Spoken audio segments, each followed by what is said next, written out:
All right, everybody, we are live, and let's start off with today's class, where we are going to be basically starting off discussing this concept of truth tables.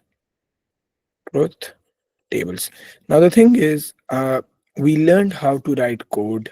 Say, we kind of learned how to uh, what type of data can we put into it to test it, but eight the same time हमने एक चीज भूल गए कि यार ये जो हम कोड है, कोड के अंदर हम मल्टीपल सॉर्ट ऑफ डेटा को इनपुट कर रहे हैं, then we are getting some results, and based on that results we are basically kind of judging whether the program is working fine और नॉट.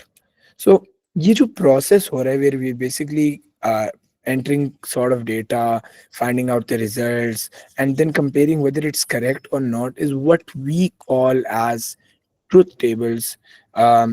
Truth table, sorry, क्या कहते हैं, trace tables, not truth table, उल्टा बोल दिया, it's trace table, my bad. Truth table बोलो, it's trace table. Maybe truth table is something else. Trace table. So this whole process is basically known as trace table. Why? अब आप लोगों ने एक चीज देखी होगी कि ऊपर I was kind of making a program. Let's say for instance if I write a code up here regarding maybe एक कोड लिखते हैं जिसके अंदर हम ना ये चेक करेंगे कि अगर आपके एज 18 से ज्यादा हुई ना तो आपके या फिर इस तरह कर लेते हैं, if your age is less than 18, इस तरह का एक कोड लिखते हैं. सही, आप लोग जहन में भी इसको रखो. इफ हमने काउंट करना है कि if age is less than 18 तो काउंट कितने होंगे एंड ग्रेटर देन 18 कितने हैं. हमने ये काउंट करने एडल्ट कितने एंड चिल्ड्रन कितने. सही. एंड एक वो है हॉल जिसके अंदर सिर्फ 100 लोग आ सकते हैं. सो हमने 100 लोग के अंदर ये चीजें हमने करनी है. से सब हो गई. ये इसको रन करने के लिए हम सबसे पहले यहाँ पे लिखेंगे अपने वेरिएबल्स. सो हमें पता लग रहा है कि सबसे पहले हम एक चीज कर लेते हैं, एडल्ट काउंट. एडल्ट काउंट के अंदर हम बेसिकली स्टोर करेंगे कि how many adults do we have. So initially we are going to be having 0 adults, right. Just like that we can do children count, child count कर लेते. से child count again it is going to be having the value 0, मतलब we have 0 children and likewise we have 0 adults. But now we need to basically इसको अगर हमने use करना है कि यार हमने 100 लोगों के लिए, we know this one thing कि it's going to run for 100. चलो इसको हम 100 से चेंज कर लेते हैं, 100 बहुत बड़ी होगी because we need to test it too. We going to test it with maybe 6. अब हमारे पास एक जगह है उसके अंदर 6 लोग आ सकते हैं, उसके अंदर हमने ये प्रोग्राम चलाना है. तो if I know the set number, because I know कि सेट कितने लोग हैं, we are going to be making use of which loop, we are going to be making use of for loop, which is because we are having a set number of iteration. हमें पता है 6 दफा करना है, तो हम इस तरह कर लेते हैं. why not introduce a loop. याद रखो जब भी इस तरह का कोड लिख रहे हो ना, एक लाइन छोड़ दिया करो कि अगर कोई चीज भूल जाए ना तो you can always enter it up here. अगर खुदा ना खास्ता कुछ लकीली आपको कुछ चीज भूल नहीं जाती, everything is written perfectly in the first manner, तो you can always add a comment up here. ये दो स्लैशेस डाल के बोल दो this is the initial count of variables. Initial count of variables. तो मतलब आप इस तरीके से ये करके ना अपने जगह को यूटिलाइज कर सकते हैं. कभी कभार यूजुअली प्रोग्राम्स में होता है ये बच्चों से भूल जाता है, फिर उनके पास जगह नहीं होती, वो नीचे लिखने की कोशिश करते हैं, वो बहुत बुरा लगता है. तो ऊपर एक लाइन इस तरह छोड़ दिया करो, एक या दो, उसके अंदर अगर मिल गई तो वेल एंड गुड, नहीं हुआ तो दरमियान में कमेंट्स डाल देना. बिकॉज अपेरेंटली जो आपका 15 मार्क का क्वेश्चन है ना उसके अंदर आपने कमेंट्स मस्ट डालने. So adding comments, adding comments in the 15 mark question, in the 15 mark question is mandatory. So ये this is very important to understand कि अगर आपने ना डाले ना तो आपके मार्क्स कट ऑफ होंगे. सही है. ऑल्सो अभी से ही आप लोग सुन लो, we will be having a class on this Saturday must, क्योंकि I did not take yesterday class. तो सैटरडे का तो होगा. संडे का I will let you know, but most probably Saturday का I want be sending a message again. Do keep it in your mind कि आपने आना है. सो अब ये चीज तो हमने कर दी. अब हमने क्या करना है, हमने लूप चलाना है. We are going to start off with for loop. For count, या फॉर काउंट की जगह हम इसको, अगर काउंट तो हमने बहुत यूज कर लिया, इसको हम कुछ और भी कर सकते हैं. For guest, guest. अब गेस्ट 0 से 1 से फॉर गेस्ट 1 to 6, मतलब पहला गेस्ट, दूसरा, तीसरा, चौथा, पांचवा, छठा. अब फॉर गेस्ट आपने ये करना है कि यहाँ पे आके we are going to make use of selection statements. किस तरह, इफ बल्कि सबसे पहले तो आप इनपुट मांगोगे. सही है. आप सबसे पहले क्या करोगे, आप अपनी एज बताओगे उसको कि यार अपनी एज बताओ. So you will be like input age. जब वो अपनी एज बताएगा then you are going to use the selection statement. If age is greater than 18, then मतलब अगर आपकी एज 18 से बड़ी हो गई तो हमने क्या करना है, एडल्ट काउंट को एक बढ़ा देना है, इंक्रीमेंट कर देना है. So we will be like adult count के अंदर एडल्ट काउंट +1 कर दो. अब I at this moment would also like to tell you one other thing कि यही एग्जैक्ट स्टेटमेंट जो मैंने यहाँ लिखी है ना कि एडल्ट काउंट के अंदर आप असाइन कर दो या एंटर एज, उसके लिए भी अगर आपने इसको थोड़ा और खूबसूरत बनाना है जैसे रेहान ने बोला है कि एंटर एज का, तो यहाँ पे हम पहले लिख देंगे आउटपुट एंटर एज, फिर आप इनपुट एज कर देना. बट अभी क्योंकि हम इसको थोड़ा शॉर्ट रखेंगे तो हम इस तरीके से कर लेंगे. अब ये जो एडल्ट काउंट वाला एक स्टेटमेंट ये है, इसको प्रोग्रामिंग वर्ल्ड में ना आप एक और तरीके से भी लिख सकते हो. इसको आप इस तरह भी कर सकते हो, अगर मैं ये बोलूँ ना एडल्ट काउंट एंड यहाँ पे मैं +=1 कर दूं, +=1, this is the same thing as this statement. It is saying कि आप एडल्ट काउंट के अंदर एक आपने प्लस कर देना है, एक ऐड करना है. क्या ऐड करना है, 1 आपने ऐड करना है. एंड इक्वल्स टू का ये मतलब है कि उसी की वैल्यू को आपने बाद में फिर इसी वेरिएबल में स्टोर करना है. अगर इसकी जगह मैं यहाँ पे प्लस की जगह चेंज करके -=टू डाल दूं ना, तो इसका मतलब है कि एक माइनस करके फिर इसी के अंदर स्टोर कर देना. तो ये आप ध्यान में रखना कि आपके पास कभी कभार इस तरह नोटेशन आ सकती है, plus minus, minus equals, multiply equals, divide equal. तो इसका मतलब है कि इसी वैल्यू के अंदर ये वाली वैल्यू, अब ये 1 भी हो सकती है, 2 भी हो सकती है, 3 भी हो. अगर मैं ये बोलूँ ना कि यहाँ पे अभी ये 2 हो जाए, तो इसका मतलब है कि एडल्ट काउंट में से 2 सब्ट्रैक्ट करके फिर एडल्ट काउंट में स्टोर कर दो. तो ये इस तरह की नोटेशन भी आपके पास आ सकती है. तो you should become comfortable and also at the same time be aware of such notations. ना अगर एज 18 से बड़ी होगी फिर तो ये होगा, लेकिन अगर एज 18 से बड़ी ना हो तो वी आर वेल अवेयर कि it is kind of someone जो कि छोटा है. So we can directly write up here else, else को आप यहाँ पे लिख दो, एल्स बल्कि उल्टा ही लिख रहा हूँ, एल्स. आपने एल्स के बाद यहाँ पे फिर स्टार्ट ऑफ हो जाना है विद चाइल्ड काउंट के अंदर +=1. अब ये मेरी मर्जी है, जरूरी नहीं है ऊपर क्या नीचे क्या, बस आपको ये पता होना चाहिए both of them are same statements. तो एक ही बात है, एक ही चीज हो रही है, बस वर्डिंग और I the way of writing it is basically different. तो हमने ये कर दिया. एंड फिर मैं क्या करूंगा, इफ के नीचे वाली जगह में मैं यहाँ पे डाल दूंगा and if, which means my loop is done. And then मैं क्योंकि लूप के अंदर चल रहा हूँ, फॉर गेस्ट वाला लेकर चल रहा हूँ, दिस इज द इनिशियल, हाँ, एंड इफ, एंड फिर मैं लूप के अंदर कर दूंगा नेक्स्ट. अब यहाँ पे काउंट नहीं लिखना, जो ऊपर वेरिएबल है वही नीचे लिखना है. सो नेक्स्ट गेस्ट कर देंगे. And if you look at this code, it is kind of initialising it using making use of a selection statement and everything. ऊपर दिस प्रोसेस जहाँ पे हम ओरिजिनली किसी चीज को वैल्यूज असाइन करते हैं ना, this is known as initialization. This process जहाँ पे हम ओरिजिनली किसी चीज को वैल्यू असाइन करते हैं ना, is known as initialization at the start of the code. मतलब आपको कभी कभार एग्जाम में क्वेश्चन आ सकता है कि कहाँ पे इनिशियलाइज हो रहे, तो यू शुड टेल देम कि ये आप जगह, this is kind of initialization. But now what if I tell you कि भाई अब इसको ना मैं ड्राई रन कर रहा हूँ. ड्राई रन का ये मतलब है कि मैं चेक कर रहा हूँ कि ये सही चल रहा है या नहीं चल रहा. अब अगर उसके लिए मैं ये कर सकता हूँ कि मैं एक लाइन बना लूँ इस तरह, आपने पहले भी देखा होगा कि जो मेरे कोर्स थे उसके अंदर मैं आप लोग को इस तरह टेस्ट कराता था. एज, सही है, एज, फिर यहाँ पे होता था चाइल्ड काउंट, फिर होता था let's say adult count AC, and then हमारे पास आ गया output, output child count and adult count. And मतलब यहाँ पे एक बार मेरे पास आ गया आउटपुट का. अब अगर इसको मैं रन करना चाहूँ, 6 दफ़ा चलेगा. सबसे पहले मैंने कोड को देखा कि यार चाइल्ड, अब ये इसको आपने लेट्स से इसको हम रन करें, कोड को हम रन करें, जो भी रन करते हुए वैल्यूज़ आएँगी ना उसको हम यहाँ पे लिखते जाएँगे इस एरिया में, सही है? अब होगा ये, आप सबसे पहले कोड की फर्स्ट लाइन में जाओ. फर्स्ट लाइन में हमने देखा कि एडल्ट काउंट के अंदर वैल्यू 0 आ गई, चाइल्ड काउंट के अंदर भी वैल्यू 0 हो गई. तो हमने देख लिया चाइल्ड काउंट के अंदर वैल्यू 0, एडल्ट काउंट के अंदर वैल्यू 0 हो गई. फिर हम इसी कोड के अंदर आगे जाके ओके, एक लूप चल रहा है 1 to 6, आपने इनपुट की age, let's say for instance में एज इनपुट कर देता हूँ 15. अब आपने उसी लाइन के अंदर 15 इनपुट कर दिया. अब आपने देखा कि if age is greater than 18, adult count नहीं, इट्स लेस देन 18. सो मतलब हमने चाइल्ड काउंट को एक बढ़ा देना है. अब 15 की जगह जब 15 हो तो चाइल्ड काउंट के अंदर आ जाएगा 1. अब हमने देखा कि यार हमारा लूप 6 दफा चलेगा, now it's gonna go repeat up again. अब 2 के अंदर लेट्स से मैं 56 इनपुट कर लूं. अब 56 कम्स अप हियर. अब मैं चेक करता हूँ कोड के मुताबिक कि यार 56 के अंदर एडल्ट काउंट +1 हो जाएगा, तो ये +1 हो गया.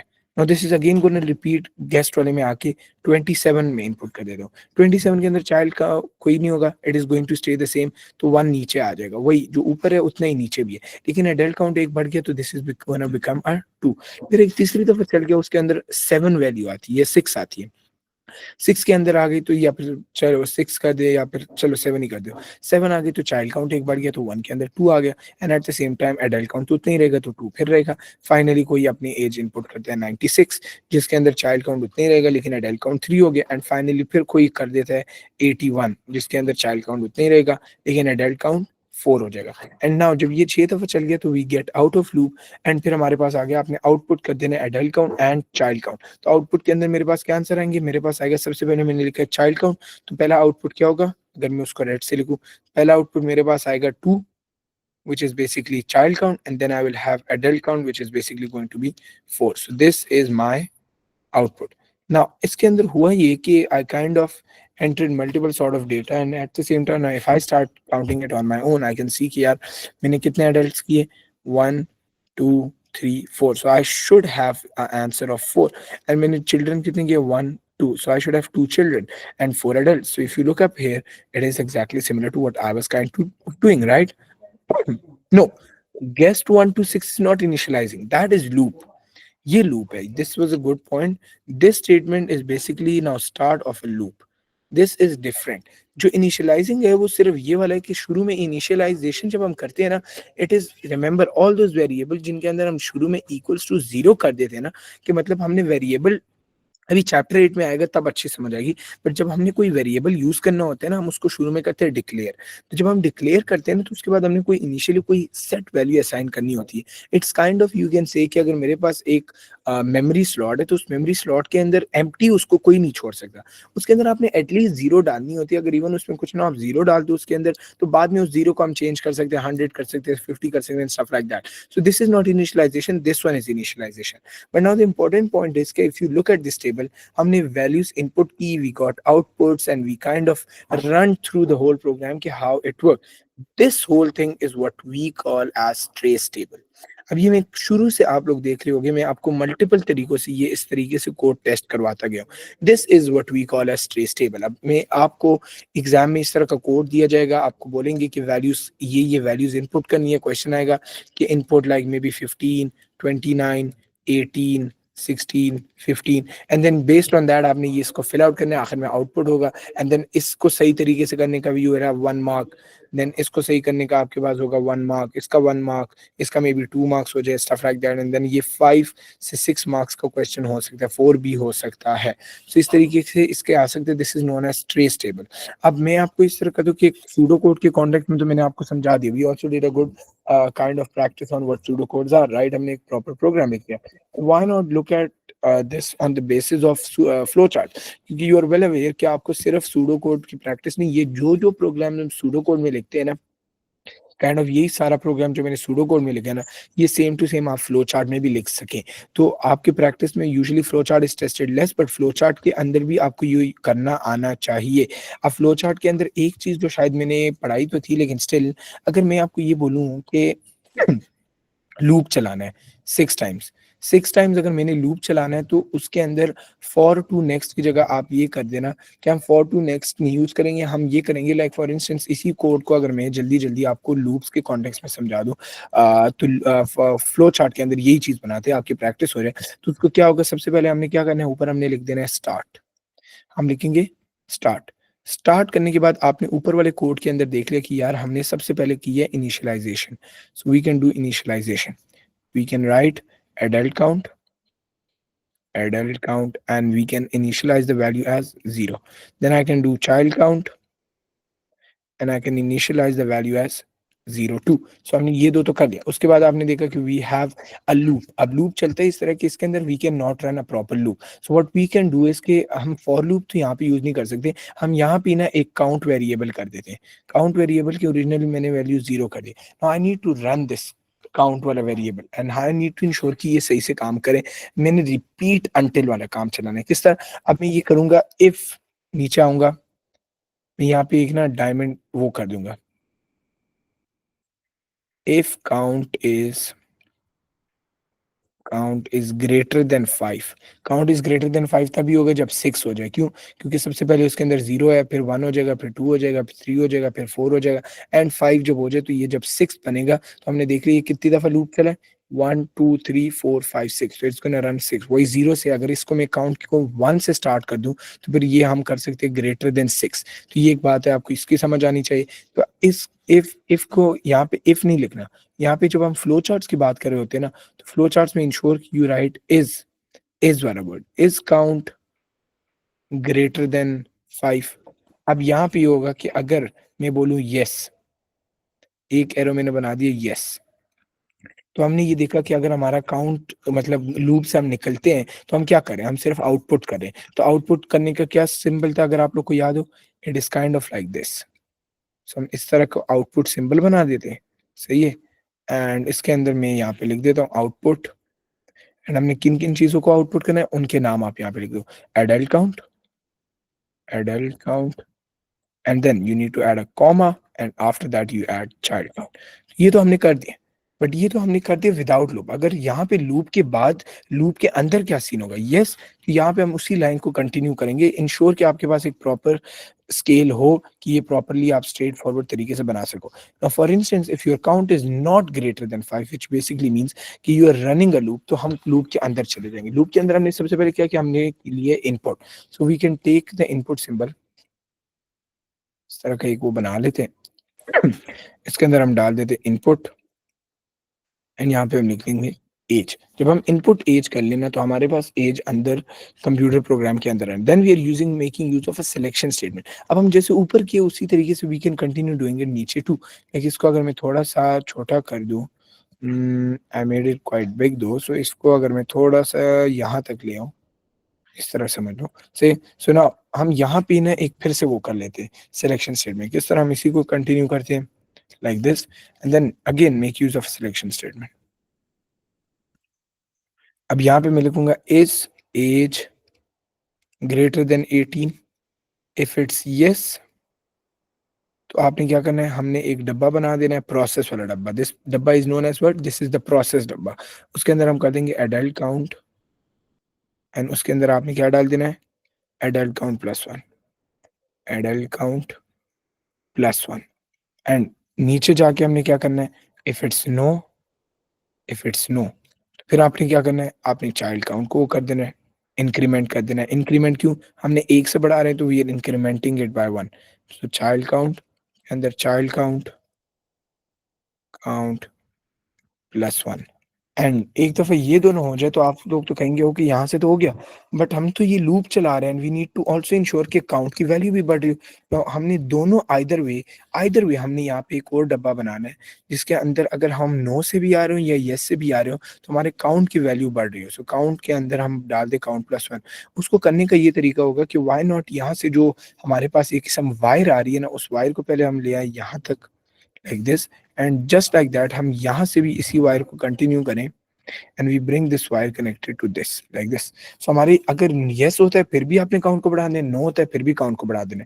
एंड जब एक दफा काउंट बढ़ जाए तो it is going to go up here, it's going to continue come to this point, and यहाँ पे it is going to come back to this area। जहाँ पे याद रखना, whenever we are making a flow chart, do make sure कि you add arrows के हो क्या रहा है। So like everywhere you need to add arrows कि यार अगर ये होता है तो go in this direction। So like up here I will be like this, up here I will be like this, stuff like that। इसको थोड़ा neatly बनाओगे, so it is वही हो रहा है कि count बढ़ा दिया, now it's going to come up here, is count greater than 5? No, because we started from 0, now the value of count is going to be 1, and so it's going to see okay, no, it's going to continue. If it's greater than 5, then we'll be like okay, output the values right now, and this is how you kind of implement the whole program जो हमने अभी पीछे बनाया है based in flow chart. ना आप लोग मुझे ये बताओ, इस ऊपर सूडो कोड को नीचे फ्लो चार्ट में रिप्रेजेंट करना आप लोग को समझ आई है या नहीं, before we dive into the next concept?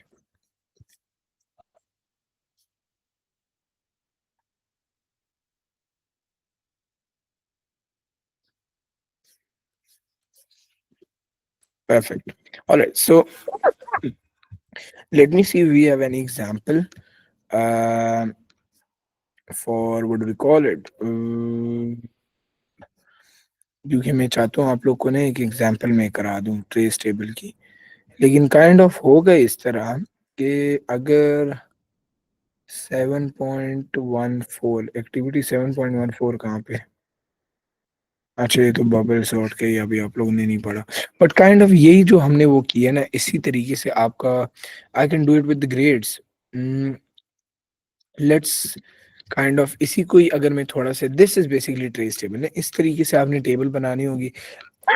I was thinking may be book के अंदर कोई वो अच्छे से हो, अगर होता तो हम वो यूज़ कर लेते, लेकिन अगर नहीं है तो टाइम बचत करने के लिए आई फील लाइक उस पे टाइम ज़्यादा हो जाया होगा। You completed should look like this. No, no, no, no, no, no. All right. So आप लोग मुझे ये बताओ, जो ऊपर मैंने आपको ये ट्रेस टेबल की बात समझाई, ये आप लोग को समझ आई है? Let me get a question for you guys, ये इस तरीके से समझ नहीं आएगी आप लोग को। Trace table, trace table 0478 and okay, let's make use of a very good question. Okay, past paper question. Let's do this question. बस इंश्योर करो कि जो भी आप लोग सूडो कोड को यूज कर रहे हो ना, उसी सूडो कोड को आप फ्लो चार्ट के अंदर भी रिप्रेजेंट कर सके। एंड इसी प्रॉब्लम को अगर आपको बोला जाए ना, तो इसको आपको ब्रेकअप करना भी आना चाहिए कि how can you break this problem into two sub smaller parts. Like इसके अंदर हम कर सकते हैं take input, stuff like that. If you look at this code, it's kind of a bit advanced, but this is why I was again and again saying कि you should be well aware of what each statement is. Now if you look at this code, mm, this is exactly from your exam paper. इसको question को अभी आप लोग ना देखो, आप लोग डर जाओगे थोड़ा सा, but clear cut 3 marks for just assignment statement, selection statement, iteration statement. Now you all are well aware इसको करना कैसे। assignment statement क्या है? ये, दिस इज असाइनमेंट ऑपरेटर या असाइनमेंट स्टेटमेंट। सो आप लोग देख लो असाइनमेंट कहाँ पे हो रही है, वो लाइन 1 में हो रही है, 2 में हो रही है, so we can directly write line 1। Selection क्या होती है? इफ देन या फिर केस ऑफ। तो हम देख रहे हैं कि इफ वाली स्टेटमेंट कहाँ है? It's basically in line number 4, तो हम यहाँ पे 4 लिख देते हैं। आइट्रेशन क्या है? Iteration is basically loops. Either way, तो हम देख रहे हैं लूप कहाँ पे चल रहा है, लाइन नंबर 3 फॉर काउंटर।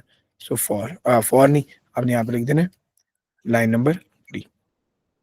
इस तरह के बेसिक से क्वेश्चंस आते हैं। अब लाइक इसके अंदर क्या आप लोग के ख्याल में से मुश्किल है? कोई मुश्किल चीज़ इसमें है ही नहीं, इजी पीसी। अब इसके अंदर ट्रुथ टेबल है, but it is related to a code जो आगे आप लोग चैप्टर 8 जब पढ़ो तब आप लोग को समझ आएगी। इस वजह से लेट मी सी कोई और पेपर, I want you guys to do a easier one, क्योंकि शायद इस तरह के वैसे आसान ट्रुथ टेबल आते हैं, ट्रेस टेबल आते नहीं, it's kind of a bit difficult. ये जो ट्रुथ टेबल में बोल रहे हैं, it is basically from that Boolean वाला। तो उसको हम जो लॉजिक गेट्स जब हम पढ़ेंगे उसमें भी हमें एक टेबल बनाना होता है, that is known as truth table. So I am kind of confusing it again and again with that, but let me say अगर इस पेपर के अंदर हुआ होपफुली होगा, वरना फिर okay, it does have a proper trace table, but again it is including concept. Chalo, we can do the practice questions बाद में, but this is how you make use of a trace table, where you kind of input values, and based on those values you're going to be getting an answer, and that answer is something जिसको हमने बाद में show करना है कि code के अंदर आपने पहले 50 डाल दिया, फिर ये डाल दिया, फिर वो डाल दिया, and so on it's going to continue.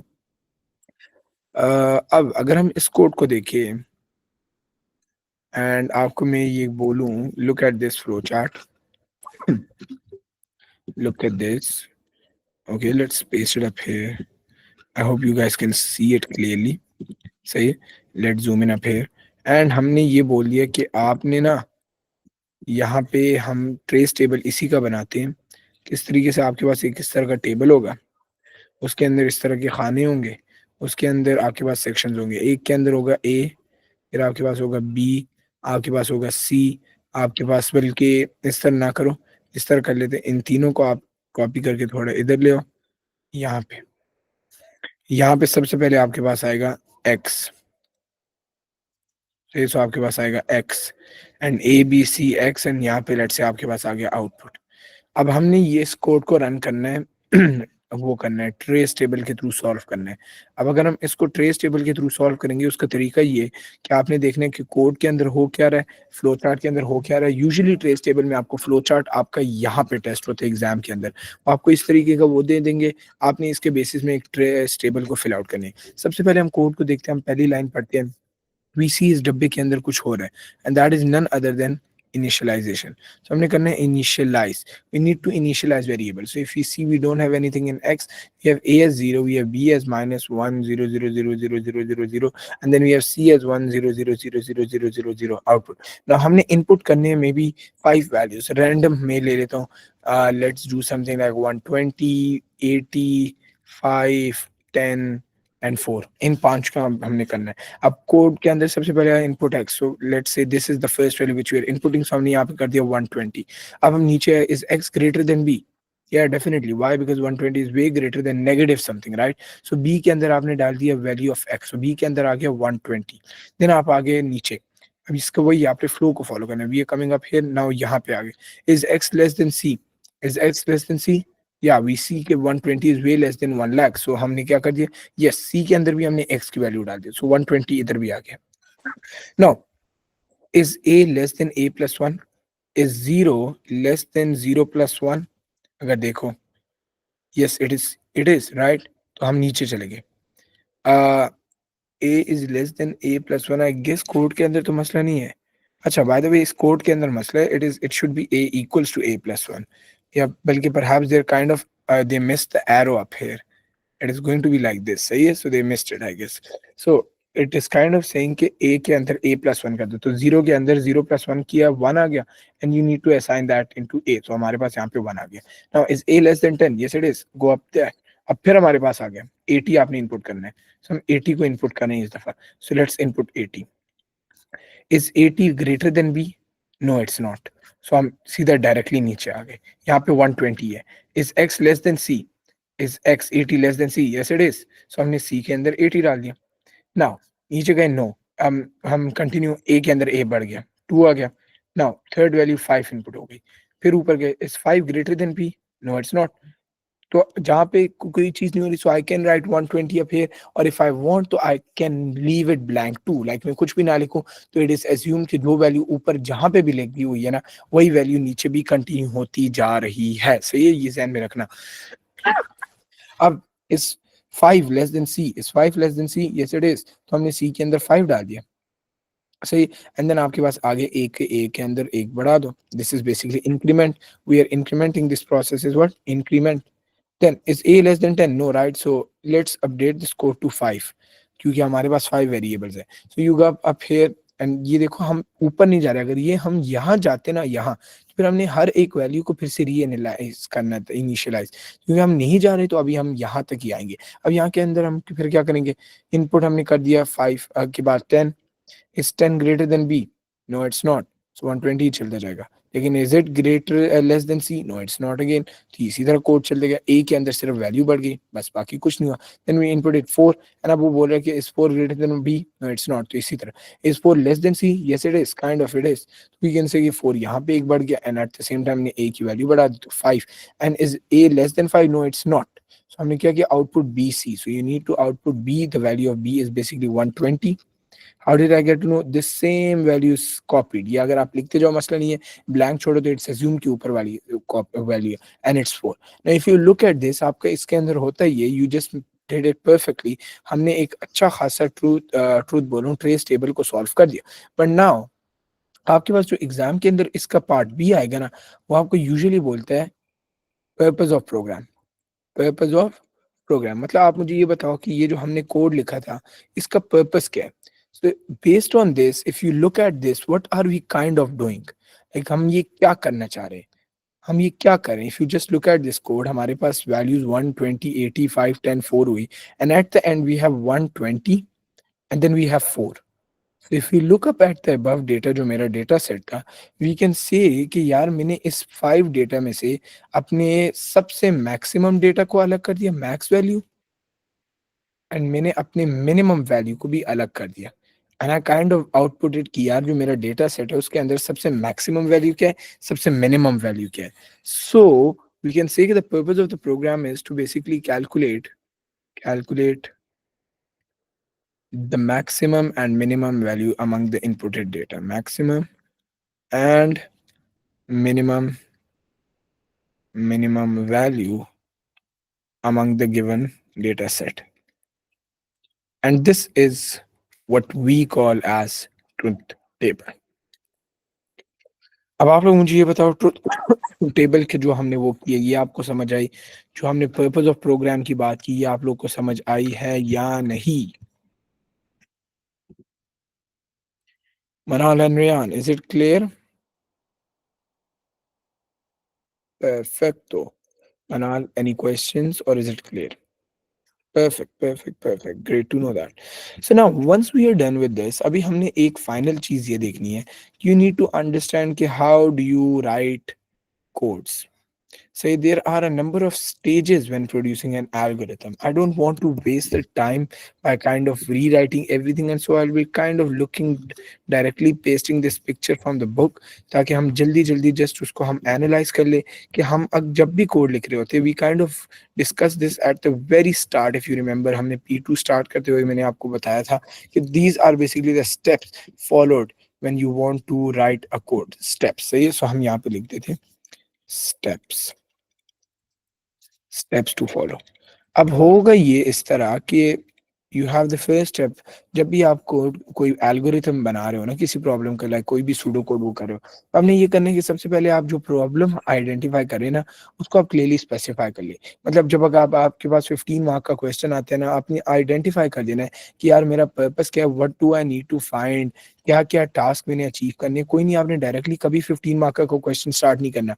You need to analyse कि यार मैंने क्या आउटपुट करने, क्या प्रॉब्लम है, क्या टास्क मैंने एग्जीक्यूट करने. This is very important. Then you need to break the problems into sub problems. मतलब हम आगे पढ़ेंगे ये जो ब्रेक डाउन करने के क्या क्या तरीके उसके लिए चीजें यूज होती है, फंक्शंस एंड प्रोसीजर. ये चैप्टर 8 के अंदर ही हम पढ़ेंगे इंशाल्लाह, तब आपको समझ आ जाएगी. बट बेस्ड ऑन दैट आपने आइडेंटिफाई कर देना है कि यार मैं अपने प्रॉब्लम को कौन से सब टॉपिक्स के अंदर ले आऊंगा. एंड फिर उसके बाद आपने उसको फर्दर डिवाइड कर देना है कि यार मैं क्या क्या चीजें इनिशियलाइज करूंगा, क्या मैंने इनपुट्स लेने हैं, किस तरीके से मैं प्रोसेसिंग करूंगा, कहाँ मैंने डेटा स्टोर करना है, कहाँ मैंने उसको आउटपुट करना है, स्टफ लाइक दैट. सही, आपने ये कर देना है. फिर आपने ये देख लेना है कि यार मैं डेटा को ऑब्टेन कैसे करूंगा, जब मैं उसको ले लूँ उसके ऊपर मैंने क्या करना है, रिजल्ट्स को मैंने किस तरह डिस्प्ले करना है, मैंने कौन से लूप्स चलाने हैं. फिर उसके बाद आपने कर देना कि आपने एक स्ट्रक्चर डिफाइन कर देना कि मतलब स्ट्रक्चर की ये कि आपके एक जनरल आइडिया आपको हो जाए ना कि लाइक जब मैं कोड लिख रहा होता हूँ तो इस कोड को मैंने फॉलो किस तरह करना है. लाइक मैं क्या चीज करूंगा. लाइक मैं अगर लिखने जाऊँ ना तो मैं इसको स्ट्रक्चर से ये मतलब है मैं सबसे पहले लूंगा इनपुट, देन मैंने चला देना है लूप. लूप के अंदर मैं चला दूंगा इफ स्टेटमेंट, उसके अंदर मैं कर दूंगा कंडीशन. कंडीशन के बाद मेरे पास आ जाएगा इंक्रीमेंट, एंड इंक्रीमेंट के बाद आ जाएगा आंसर. इस तरह का एक रोड मैप बना दो. So this road map is something जो कि आप पहले बना लेना जिससे आपके पास स्ट्रक्चर डिफाइन हो जाए. फिर उसके बाद आप ये करोगे कि आपने एक जहन में एक रोड मैप आ गया कि आप में क्या क्या फॉलो करूंगा. Then it's up to you want to do it using a flow chart, pseudo code, structure diagram या व्हाटएवर मेथड. सही, so kind of do that. And फिर उसके बाद आप कंस्ट्रक्शन स्टार्ट करो. मतलब आप start reading the writing the code.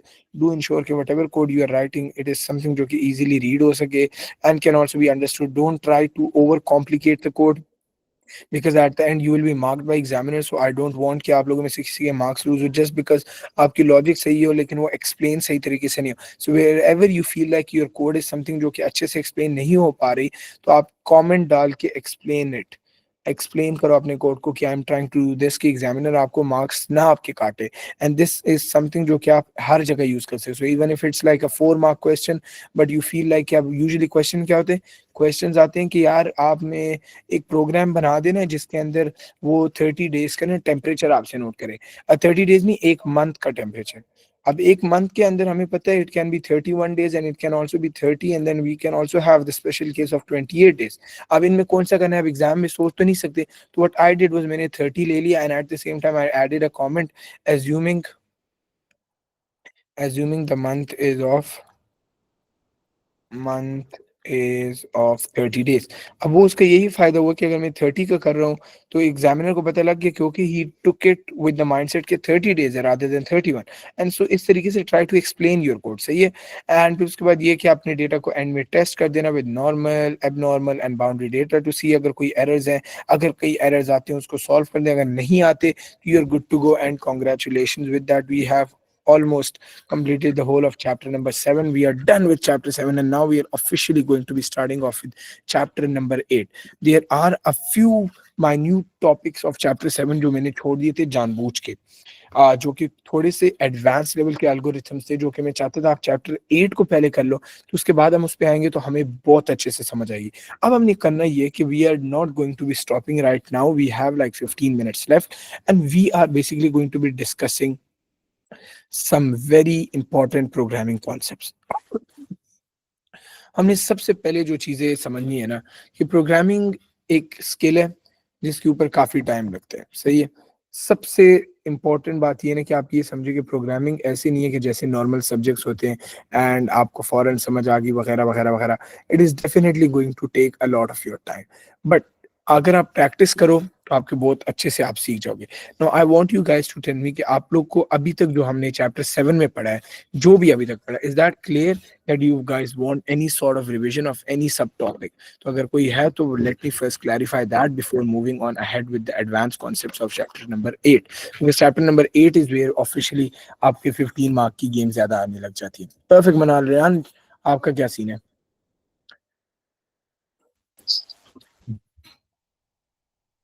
Rehan,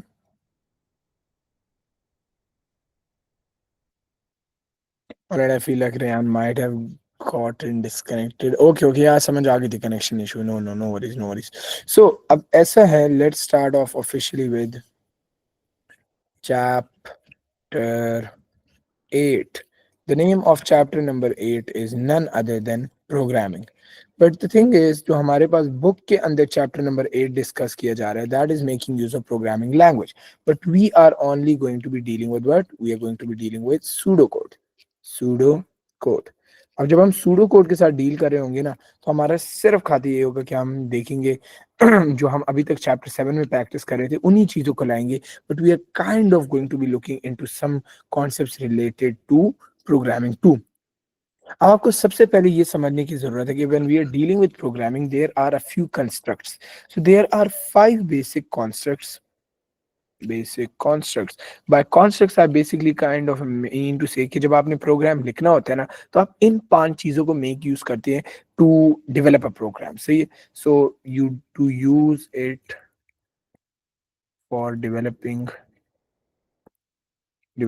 our program. तो मतलब जब भी आपने कोई प्रोग्राम डेवलप करना होता है ना, आपने ये 5 बेसिक कॉन्सेप्ट्स को यूज करना है जो कि हम डिस्कस कर चुके हैं। यही तो मैं आपको बोल रहा था। सबसे पहले जो हमारा कॉन्सेप्ट है ना, कंस्ट्रक्ट, हमने सबसे पहली चीज जब भी हम कोई प्रोग्राम डेवलप कर रहे होते हैं वो होता है डेटा यूज, कि हम अपने डेटा को यूज कैसे कर रहे होंगे, लाइक हम उसको स्टोर कहाँ पे कर रहे होंगे, क्या चीजें होंगी। इसके अंदर हमारे पास 3 तरीके होते हैं to store our data.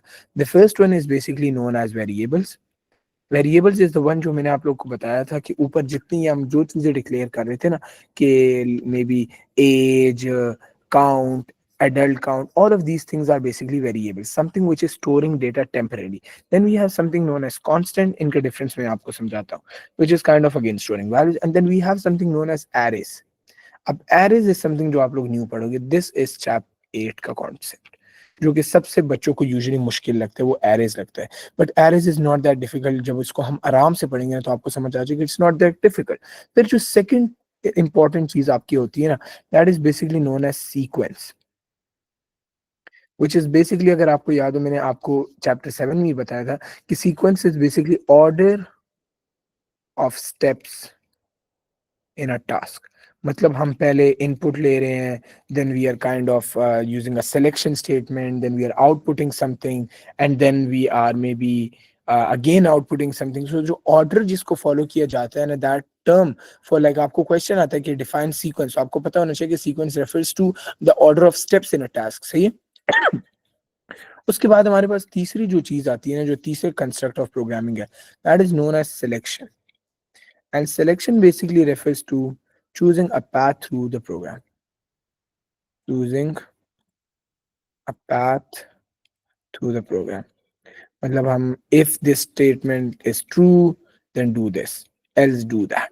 So ये पाथ जो आपने करे ना, ये पाथ इसको हम इसलिए बोलते हैं क्योंकि आप फ्लो चार्ट में देखो ना, सो हम ये करें कि अगर ये ट्रू होते तो आप इस साइड पे चले जाओ, नहीं होता तो नीचे चले जाओ। तो हम ये रास्ते को जो तब्दील करे होते हैं ना, that is why we call it as choosing a path. सही है, तो हमारे पास आगे चूजिंग अ पाथ वाली बात जो कि हमारे फोर्थ कंस्ट्रक्ट है ना। उसके बाद हमारे पास आता है fourth point, third one.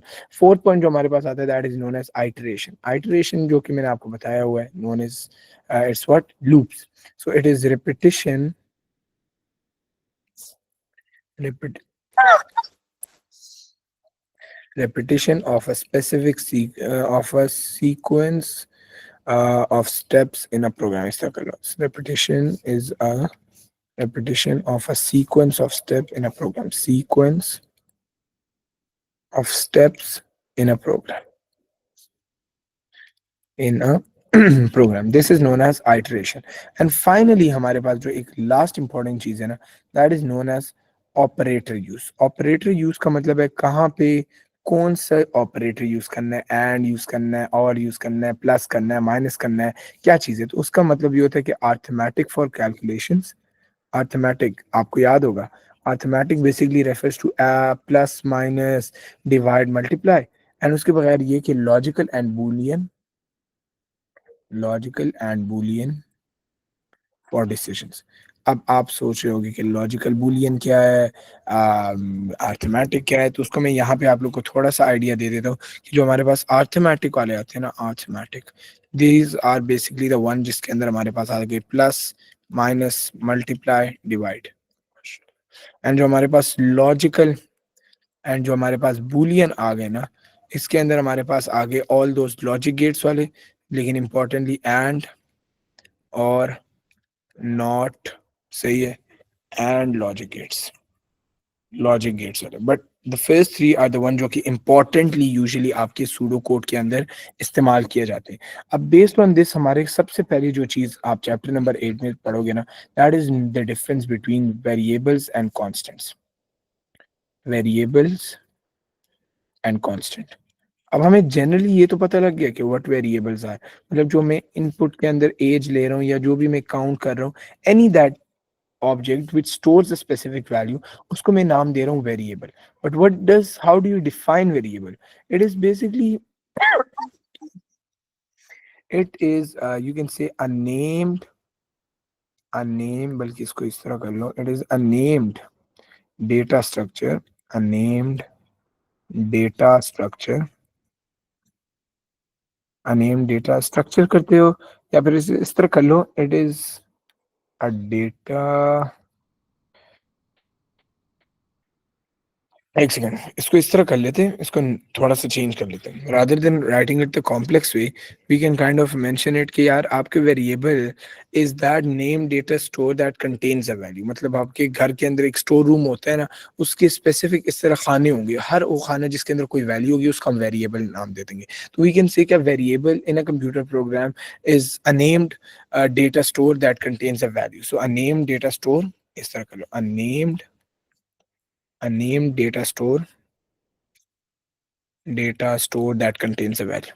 so मतलब एनीथिंग जिसके अंदर हम कोई उसको वैल्यू असाइन कर रहे हैं, उसको हम क्या बोलेंगे, वेरिएबल। एंड दिस इज, ओहो मैं तो यहाँ पे डिफाइन करना ही भूल गया, दिस इज वेरिएबल। इस तरह कर लो, variable is a name data store that contains a value. मतलब एनीथिंग, एनीथिंग एक्स को अंदर आपने 0 कर दिया, एक्स के अंदर आपने 100 कर दिया, so this x is basically variable.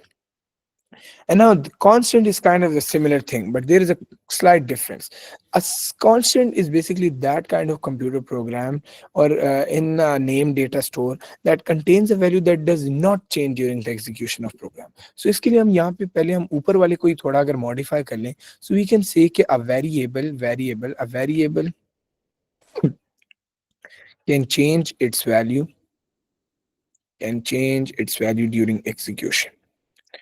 during the execution of program, execution of program। And लेकिन जो हमारे पास कांस्टेंट आते हैं ना, it comes from the word constant. Constant word का क्या मतलब है यार, एक ऐसी चीज जो वैल्यू चेंज ना करे। तो हम ये बोल देते कि constant is basically a named data store, a named data store that contains a value, that contains a value and is is a structure and is not like variable, as its value cannot be changed during the execution of program। मतलब इसका ये हुआ, अगर हम ये बोलें, एक second पहले इसको मैं लिख दूं, एग्जीक्यूशन ऑफ प्रोग्राम। इसका सारा मकसद ये कि यार अगर मैं ऊपर अपने कोड के अंदर एक चीज लिखता हूँ कि एज काउंट के अंदर सबसे पहले क्या वैल्यू है, इसके अंदर आ रही है 0। फिर मैंने देखा कि यार अगर बंदे की एज लेट से 18 से ज्यादा हो गई, तो हम एज काउंट, या फिर चलो एडल्ट काउंट है, अभी इसको एज काउंट कर दो, हम उसी एज काउंट के वैल्यू को एक बढ़ा रहे हैं। सो हमने ये देखा कि हमारी value went from 0 to 1। So we are kind of increasing the value, which basically means that the original value of the variable was 0, but then the value changed to 1, and this continues to 2. So we can type of say the value is changing।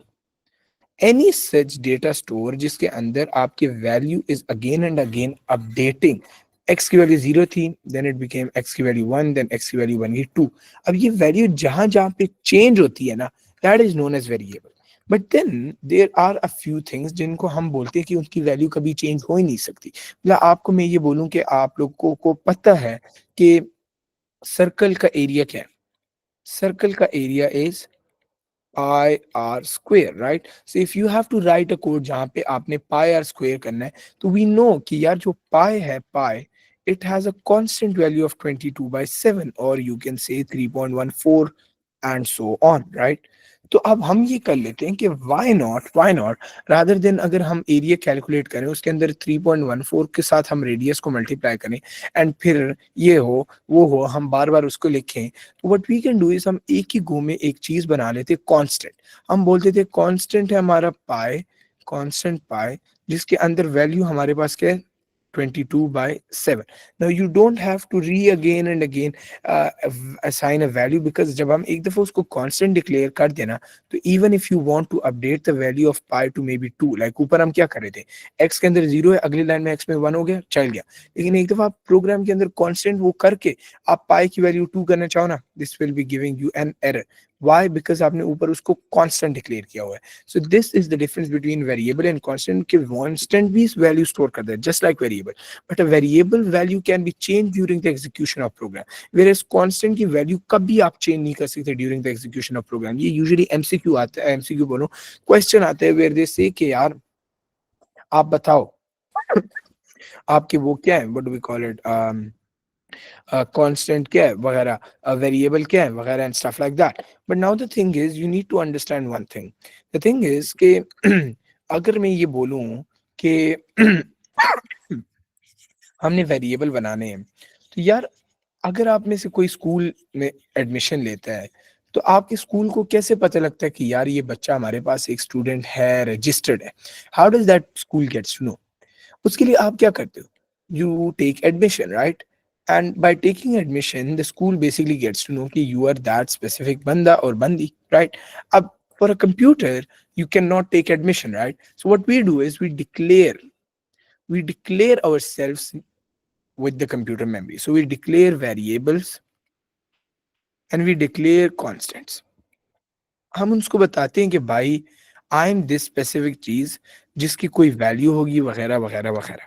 हम computer के अंदर वेरिए उनकी values assign करने से पहले हम उसको बताते हैं कि यार आई एम अ पर्सन जो कि आपके कोड के अंदर एक्ट करेगा, एंड हम मैं ये चीज स्टोर करूंगा, मैं ये चीज स्टोर करूंगा, ताकि आपके कंप्यूटर के अंदर एक जहन के अंदर हो कि यार एक बच्चा है वो ए लेवल्स में आ रहा है, तो ही शुड नो कि ये बच्चा हमारे लेट से एच ब्लॉक में जाएगा। सो ये हमें एक जनरल आइडिया हो गया। एट द सेम टाइम कोई ग्रेड 2 वाला है, तो उसका कोई स्पेसिफिक ब्लॉक होगा तो वो उसमें जाए वगैरह वगैरह वगैरह। तो ये जो चीजें हैं ना, ये कंप्यूटर को जब मैंने बतानी होती है ना, for that I need to make use of a process known as declaration. तो आई नीड टू डिक्लेयर कि what am I trying to do. अब डिक्लेयर करने का ये तरीका होता है, you first of all write the keyword declare. सही है, हम सबसे पहले लिखते हैं डिक्लेयर. डिक्लेयर इसका मतलब ये, वो कंप्यूटर को पता लगे you are kind of telling me about some variable और maybe telling me some about some constant and stuff like that. Then you write the variable name. Variable name. And after writing the variable name आप एक डाल देते हो colon. And ये जो ये जगह है ना, यहाँ पे आप लिखते हो उसकी डेटा टाइप. अब डेटा टाइप को हम कल की क्लास में इंशाल्लाह पढ़ेंगे तो आपको अच्छे से समझ आ जाएगी. बट यहाँ पे eventually you just need to tell कि यार आप इंटीजर्स के साथ डील कर रहे होगे, आप मे बी कैरेक्टर्स के साथ डील कर रहे होगे, आप कोई सेंटेंसेस के साथ डील कर रहे हो, आप किस चीज के साथ डील कर रहे हो. तो जो स्पेसिफिक डेटा है, मतलब ये वही वाली बात है कि आप ए लेवल में आ रहे हो, आप ओ लेवल में आ रहे हो, आप नर्सरी में आ रहे हो. हम अपनी कैटेगरी यहाँ पे स्पेसिफाई कर देते हैं. So if I want to declare the variable maybe जो मैंने ऊपर बनाया था एज, तो हमें एक चीज पता है कि एज इज अ वेरिएबल जो कि स्टोर क्या करते हैं, it is storing integer numbers. Integer numbers, right. इसके अंदर कोई वैल्यूज होंगी, नंबर्स होंगी. लाइक इंटीजर के बगैर कोई ए या बी तो नहीं आ सकता ना. तो ये किस तरीके से ये चलेगा, कंप्यूटर को क्या पता लगेगा. उसके लिए हमने करने होगा, हम उसको बताएंगे. हम कोड के अंदर जो हमने ऊपर एल्गोरिथम लिखा था ना, सूडो कोड, उस सूडो कोड के स्टार्ट में मैं करूंगा डिक्लेयर. उसके बाद में डाल दूंगा एज. एंड उसके बाद में डाल दूंगा कॉलन. एंड यहाँ पे मैं उसकी डेटा टाइप डाल दूंगा which is integer. This is how you basically declare variables. This is for variables. But then you might be like, sir, अगर मैंने constant declare करना हो तो how will I declare a constant? So for declaring constant, you need to basically follow this easy way कि आप rather than writing the word declare, आप बड़ा बड़ा लिखते हो constant. Like constant. And constant के बाद you write the word pi, let's say. अच्छा, मैंने ऊपर PIE तो नहीं लिख दिया था. I don't know, but constant pi इस तरह होगा. Constant pi. एंड उसके अंदर मैं वैल्यू लिख दूं 3.142. So now when I right this code, and उसके बाद अगर मैं नीचे कोई इनपुट्स ले लूं, जो भी कर दूं, उसके बाद if I try to do like this, pi के अंदर आप 2.9 डालो, so this will be giving me an error. why it is going to give me an error? Because हमने ऊपर बोल दिया कि it is a constant. Constant की वैल्यू कभी चेंज नहीं हो सकती. But if at the same time it is something like a variable, तो उस कॉन्टेक्स्ट में ये हो जाएगी. Now why नो कि इसको ये एग्जाम्पल के तौर पे तो ये हो गया. बट अगर इसका मैंने एक जनरल वो लिखना हो, तो जनरल इसका करने का तरीका ये होगा कि I can kind of right the word constant keyword. Then I can mention the name of the constant name, which can be anything, age, value. अब usually ये भी हो सकता है कि अगर मैं आपको ये बोलूं कि constant constant कांस्टेंट आपने कमरे का टेम्परेचर 26 रखना है, तो I can see a constant temp. सही है, इस तरह. And then what I can do is कि उसके बाद में यहाँ पे लिख दूंगा इक्वल्स टू, एंड उसकी वैल्यू जो उसके अंदर मैंने डाली वो यहाँ पे डालूं. So these two are basically your general sort of code for constants. This is how you declare constants and variables, and at the same time, this is the difference between variables and constants. So it's 10:04 right now. We will be ending our class at this moment. At this point, too, we have extensively discussed what variable constants are, how trace tables work, how you kind of find errors, what's the proper way to writing a code, alhamdulillah. And at the same time, we also had a very good look on what's declaration all about. So we had a pretty good class today, alhamdulillah. काफी चीजें हमने cover कर दी. Tomorrow, inshallah, we are going to be looking at basic data types, and then you will be assuming कि अगर आप जल्दी से अपने बुक को देख भी लो, so you'll come to a point कि ओके यार, ये तो मैंने बहुत चीजें मुझे पहले से ही आती, इसके अंदर तो काफी चीजें मैंने पहले से ही पढ़ी हुई थी. And we are directly going to jump on to those difficult part stuff. Say, so with that, if you have any questions, do let me know. If not, you guys can definitely leave.